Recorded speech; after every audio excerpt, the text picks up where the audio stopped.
Broadcasting from Detroit's Cast Corridor, it's the Metro on WDET. I'm Tia Graham. This hour, we'll talk about things to do tomorrow, next week, and on the weekends.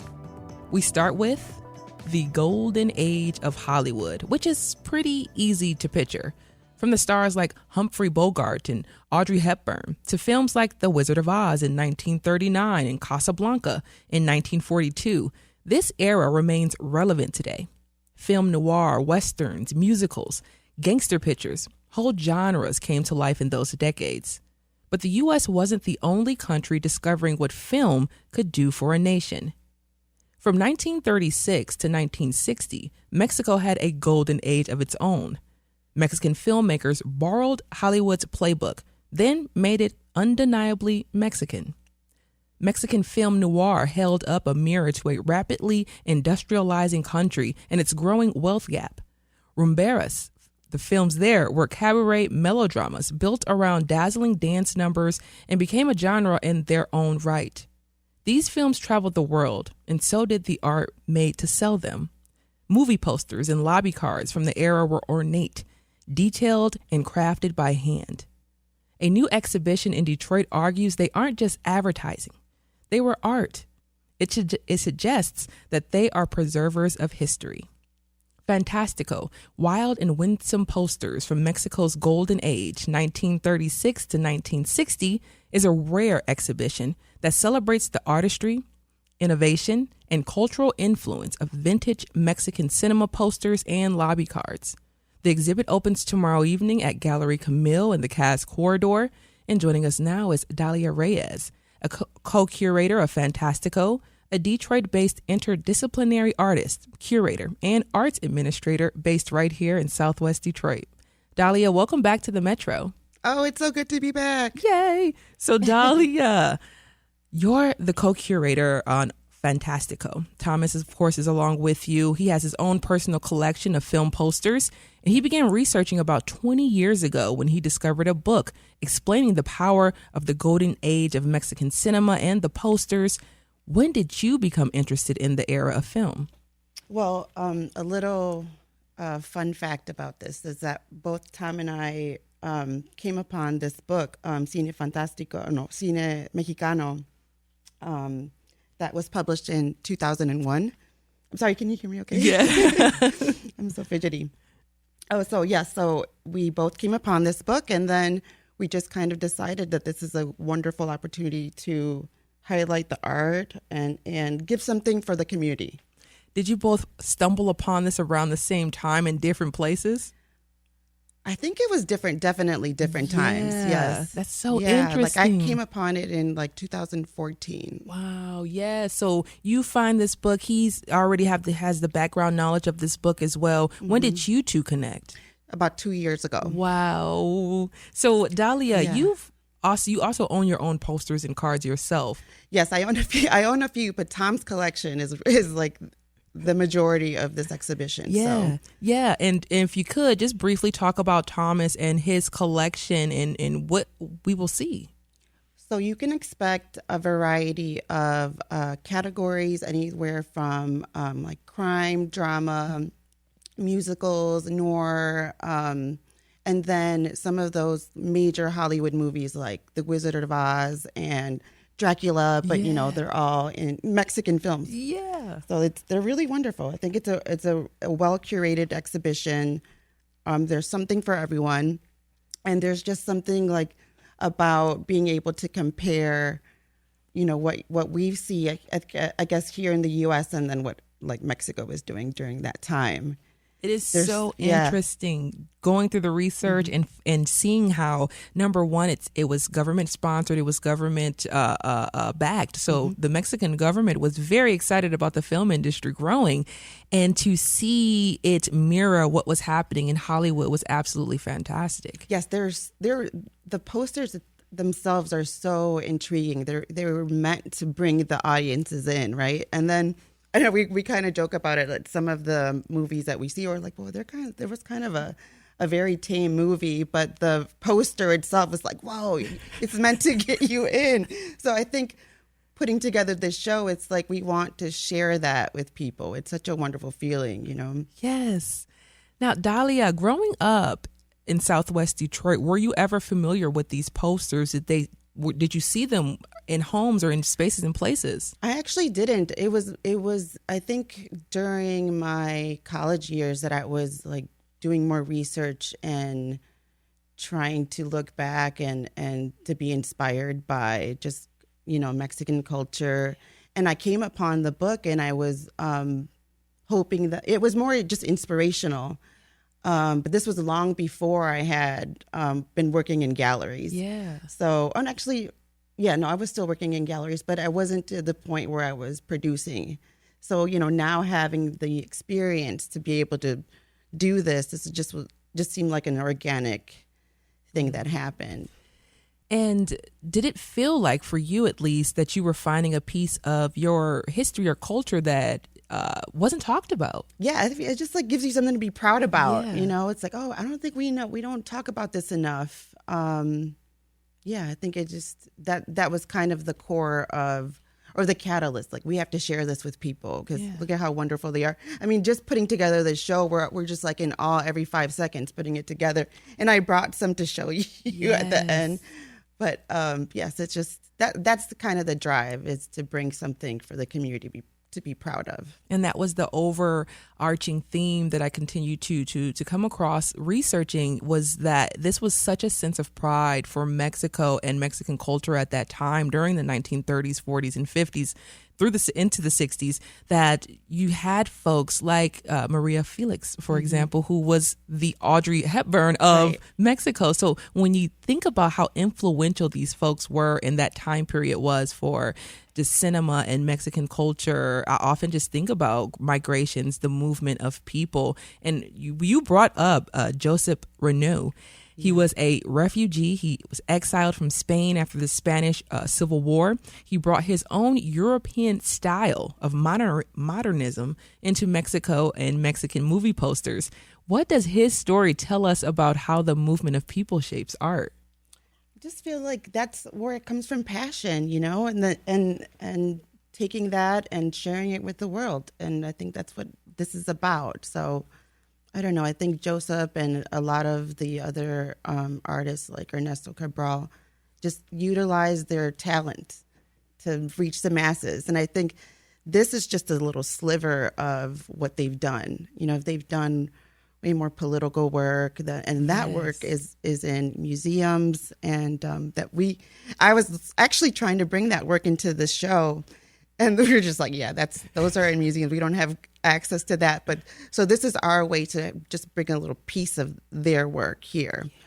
In Mexico, they actually have major exhibitions for, like, in museums for Joseph Renaud. So I think this is just part of the start of this project of, you know, learning about Joseph Renaud and Cabral and their influence. But I think it's just the beginning, you know. There's just so much more. We actually have another show that we're already creating, because this is just a small piece of the collection. Yes, this is just kind of like a sample, taste. Just a little taste. Yeah. We're trying to include a little bit of everything. Yes. So. Now, Dalia, we talk about a lot of things, and you and I were talking briefly beforehand, but right now there is a fight in our government over, you know, histories and whose history is presented and whose isn't. What's the role of smaller spaces in helping preserve history? Well, I think with smaller spaces, that's a really good question. I think we have an advantage of being able to tell our stories. When they're, for example, when I think of smaller spaces, I think of, you know, small businesses, artist-run spaces, where a few people are holding many hats and are carrying many roles in the whole organization. So I think it's just really a wonderful thing that we can do. So just going back to like Gallery Camille, who does many things. They work with vintage and antiques. They deal art. So I think this was just like a wonderful thing to include in a good organic partnership with them, because we're exhibiting art, but we're not really selling it. Yeah. We're just sharing it with the community.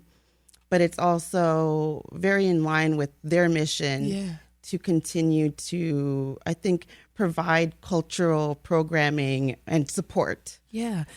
So as the former director and curator at Gallery Camille, why did you think this was going to be a good space in particular to hold this exhibition? And does it feel like a homecoming? It does. It feels like just hanging out with,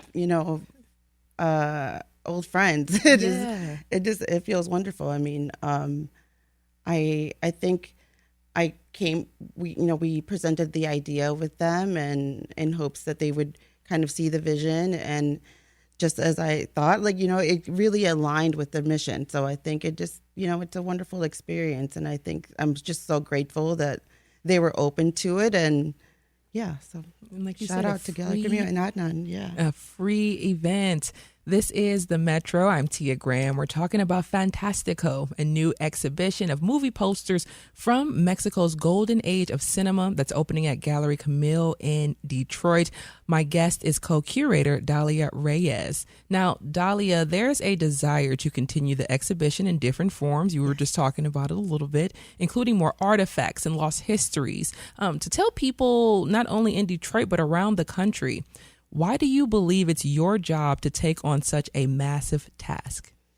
I don't know if we think it's our job. I think it's if we can do it, let's try. I've always been that way. It's like, hey, if we can make it happen, I always think let's take that risk. And they could have easily said no, because it isn't a commercial. We're not having an exhibition for living artists. It's more of a cultural, more educational, that's the purpose of the show.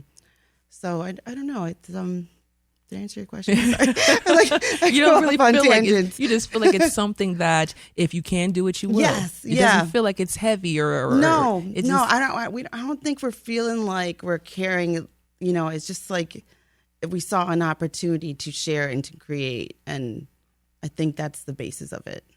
And what do you hope to do with the collection, especially since a lot of the collection will stay within your possession? What do you all plan to do with it? How do you see it building? I think we hope to continue to grow the collection and figure out other ways to share, with the community. My dream is that it could, travel, all over the country or all over the world. I mean, I'm sure that there's already these types of collections out there, but they're private collections and not really accessible to the public. So it'd be great if this could be more shared with the public, because it is a collection that is, specifically put together, purchased, dug up. It's heavily curated. So I think it needs to be shared. Mm-hmm. And the exhibition will feature 49 pieces presented in museum exhibit style, with most of the pieces remaining in the collection like we just talked about. You want to support the acquisition of film posters and the lobby cards for all folks. You want it to be accessible for all folks. How do you see yourself in supporting that effort? Well, I think having this show is just kind of raising awareness about it. And I think we talked a little bit about how, these are like the lithographs are analog, and how beautiful and wonderful it is to see that like creative genius come from a person, in the age of AI. Right. I think that was another thing that just kind of naturally was like, became more topical naturally. It wasn't something that we were like, this is why we want to do the show. It was more, they're amazing, beautiful posters. And once again, thinking about great migrations and the movements of people in general. And I think about how this information, the movie posters themselves, lobby cards, could have possibly come along from with folks as they migrated from Mexico into different spaces like here in Detroit. When I think about that migration of culture in this way, how do you put into words that migration of this culture and it growing out of Detroit and growing into something larger? Oh, that's a really good question. I feel like I need to think better about that, because I don't know. I can't really speak on. I just could only speak from my own experience, and that talks about more like Detroit and Southwest and migrating, because I'm actually born in Mexico.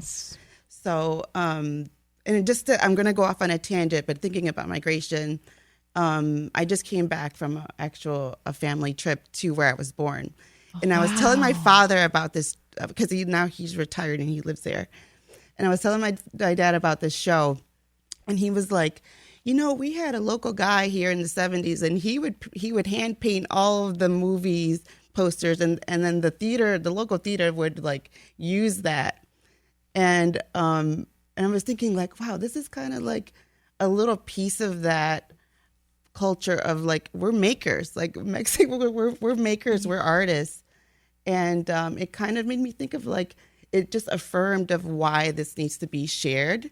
That personal story kind of made me think like, well, I'm from here and I could bring some of the richness of this culture here and share it here.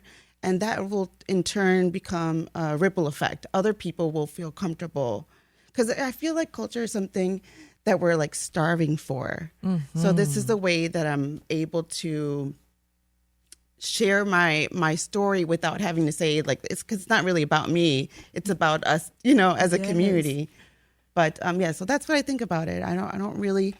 I'd have to think about it a little bit more to give you a better answer. But no, that was great. I mean, just knowing you went back to where you were born, and you celebrated with your family and learned something new about just not even just new, but just affirming the fact that in your heart, my people, Mexican people, are makers, we're doers, and creative makers and creative doers. Dalia, before I get you out of here, what does it mean to you to take something that the world treated as disposable and put it on a gallery wall? Oh, it means so much. It just like, it's a wonderful opportunity to be able to do that.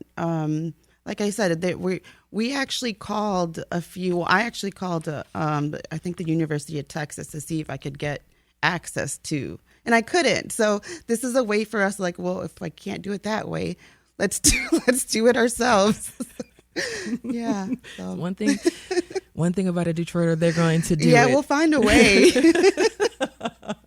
But and it takes a community. It's not just us. It's we're telling our friends. They're supporting us. And thank you so much for having me on to be able to talk about this. But shout out to Gallery Camille, like I said, because they are a commercial gallery and they're really giving us opportunity to share this with the community. And and to Tom for sharing this, collection with us as well. Yes, shout out to Tom. One day we will meet Tom and tell Tom all about how amazing his collection is. Dalia Reyes is a co-curator of Fantastico, wild and winsome posters from Mexico's golden age, 1936-1960. The opening reception is tomorrow, August 7th from 6 to 9 p.m.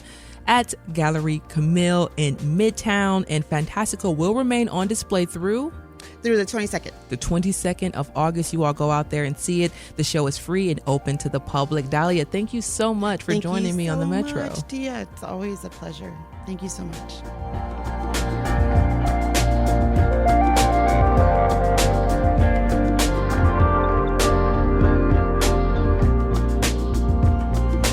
Don't forget, you can help shape the future of WDET. Our annual listener survey is open now. It's quick and it is anonymous. Take that survey today at WDET.org/survey. That's WDET.org/survey. Now, coming up, newly refurbished campsite offers Metro Detroiters the opportunity to experience the great outdoors. We'll find out more. You all stay right there. This is The Metro.